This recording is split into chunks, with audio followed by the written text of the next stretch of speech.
लोकसभा चुनाव 2024 आगाज हो चुका है। अंजाम देखना होगा। भारतीय जनता पार्टी के उम्मीदवार हैं राजभूषण निषाद, जो कि मुजफ्फरपुर में जोर शोर से जनसंपर्क अभियान में लगे समाज के पास आए हैं। क्या होता है,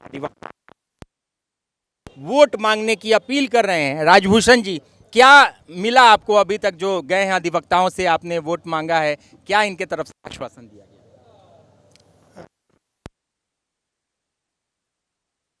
अधिवक्ताओं का जो उत्साह देखे हम भारतीय जनता पार्टी के लिए, और हमारे यशस्वी प्रधानमंत्री मोदी जी के बारे में जो इनका विचार देखे और जो इनका आस्था देखे, तो मुझे बहुत अच्छा लगा। और काफ़ी लोग उत्साहित हैं। लोग तो यहाँ तक कह रहे हैं इलेक्शन एक महज अब प्रक्रिया बन करके रह गया है। मोदी जी अपार बहुमत से 400 के आंकड़ा पार कर रहे हैं पूरे भारत में।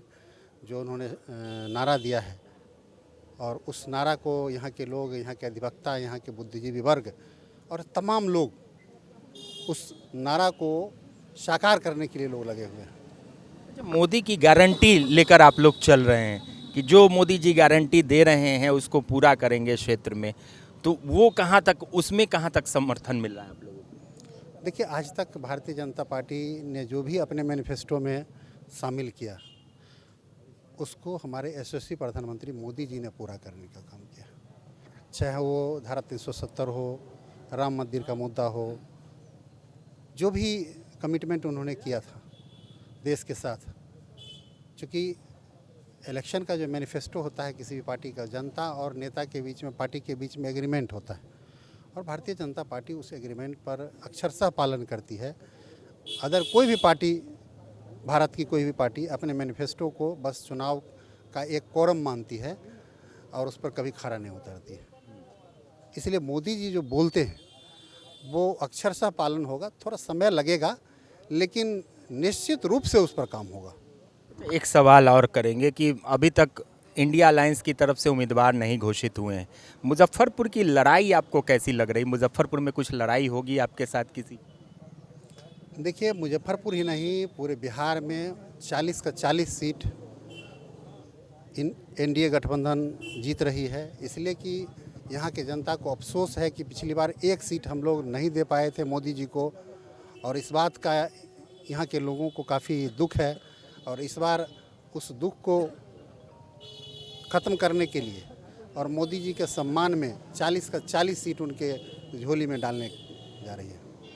चलिए, यहाँ पर बार एसोसिएशन में आए हैं, तो क्या इनको कितना समर्थन आप लोग कर रहे हैं? आज सारा दिन हमारे भाजपा के उम्मीदवार एक एक चैम्बर में एक एक वकील से इन्होंने भेंट की है, और ये बुद्धिजीवी हैं, खुद डॉक्टर है। इनके पीछे लोग पागल हो गया है, और सिर्फ प्रक्रिया बाकी है, कागजी प्रक्रिया। इनका जीत तय हो गया है। और जो उत्साह है अधिवक्ताओं के बीच, बुद्धिजीवियों के बीच, आप शायद नहीं देखे हैं, पूरे बुद्धिजीवी समाज इनके साथ है। और बिहार में 40 से 40 भाजपा जीत रही है। और ये MBBS हैं, डॉक्टर हैं, और भाजपा के उम्मीदवार है। बहुत सारी चीज़ इनमें जुड़ी हुई है, और हम लोग पूरे, इनकी जीत तय है, इनकी जीत तय है। कितना, इतना जबरदस्त पिछली बार 39 लाए जी, थे, काफ़ी, इस बार और 40 बहुत इन लोगों को धन्यवाद, अधिवक्ता बंधुओं को।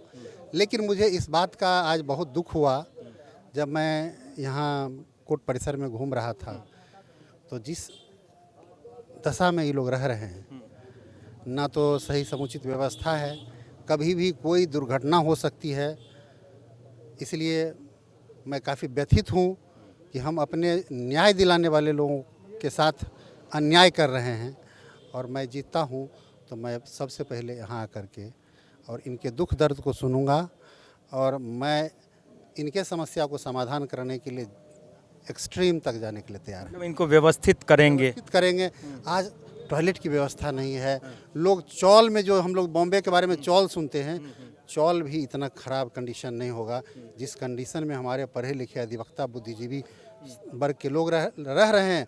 और इस भीषण गर्मी में करकट में लोग रहने के लिए बाध्य हैं, और उसके बाद भी न्याय के लिए काम करते हैं, समाज को न्याय दिलाने के लिए काम करते हैं।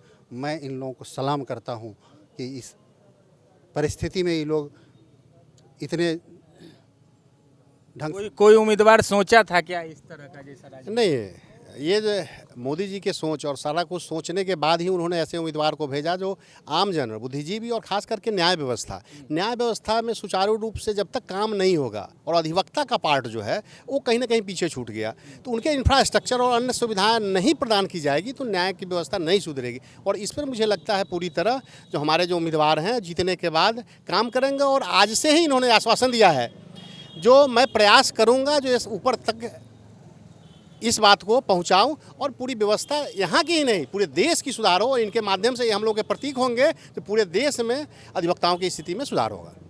बार काउंसिल की स्थिति आप देखते होंगे, जो मुजफ्फरपुर बार काउंसिल है, क्या स्थिति होती है, कितना भरोसा है राजभूषण निषाद? राजभूषण जी पर तो 100 से 110% विश्वास है, क्योंकि मोदी जी ने विश्वास किया है और मोदी जी की बातें जो है वह 110% गारंटी के साथ रहती है, इसलिए उन पर पूरा का पूरा विश्वास है। आप लोग अधिवक्ता लोग सपोर्ट कर रहे हैं? अब की बार मुजफ्फरपुर में 5 लाख पार। जी बिल्कुल 5 लाख से जिताएंगे? बिल्कुल 5 लाख से जिताने जा रहे हैं हम लोग इनको यहाँ पे। हाँ, इनके जैसा उम्मीदवार अभी बिहार में कहीं नहीं है जी। इतने टैलेंटेड, इतने शिक्षित व्यक्ति, आप लोग बताइए, खुद पत्रकार हैं, बता दीजिए कोई है इनके इतना एजुकेटेड पर्सन यहाँ पे। बिल्कुल, देखिए बुद्धिजीवी वर्ग और बुद्धिजीवी वर्ग में आज निषाद जी आए हैं और यहाँ पर जनसंपर्क कर रहे हैं। जैसा कि वकीलों का कहना है, बार एसोसिएशन के जो मेंबर्स हैं, इन लोगों का पूरी तरह से सपोर्ट मिल रहा है। हालांकि चुनाव होता है, लड़ाई तो लड़ाई होती है और लड़ाई होगी। और 20 मई को मुजफ्फरपुर में मतदान देना है लोगों को। आप भी मतदान ज़रूर करें, आपका एक एक वोट आपके हक और आपके अधिकार के लिए होता है, इसलिए मत ज़रूर दें। आगे भी बने रहेंगे ताज़ा तरीन खबरों के साथ, बिहार लाइव नाउ के साथ। हमारे सहयोगी सुमन कुमार के साथ मुझे मुकेश चौरसिया को दीजिए इजाज़त। नमस्कार। अपने सपनों की आशिया को दे एक नई पहचान मां भवानी डेकोर प्राइवेट लिमिटेड के साथ, जो है ऑथराइज्ड डिस्ट्रीब्यूटर ऑफ कजारिया। देश की मिट्टी से बनी टाइल से देश को बनाते हैं और जहां मिलती है सभी प्रकार के Indian and imported granite, marble, sanitary एवं कोटा स्टोन का अनोखा एवं आकर्षक संग्रह। मां भवानी डेकोर प्राइवेट लिमिटेड मतलब a complete floor solutions. New 0 mile Dadar road, Muzaffarpur. Call 9934753111।